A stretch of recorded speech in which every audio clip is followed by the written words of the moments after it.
Assalomu alaykum, yaxshimisizlar, yaxshilar. Mana bizga endi yangilik. Mana bu yoshlar markazi bo'layotgan bo'lsa, mana bu bulvarga chiqadigan yo'l. Tarafimiz mana bu Infinbank.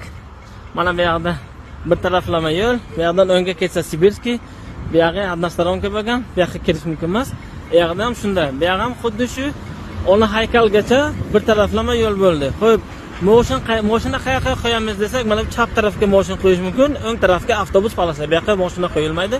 Qo'ymoqchi bo'lsangiz, mana shu chap tomonga bemalol qo'yib harakatlanaversangiz bo'ladi, xudo xolasa. Mana bu yoq, bu yer esa yoshlar markaziga ketish, bu yoqdan ham односторонка.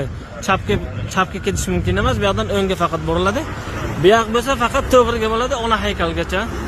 Shunga qarab harakatlanamiz. Xo'p, sizlar uchun bor harakatda buni avtomobili borlarga jo'natib yuborasiz. Xudo xolasa foydali bo'lgan umiddamiz. Hammaga rahmat.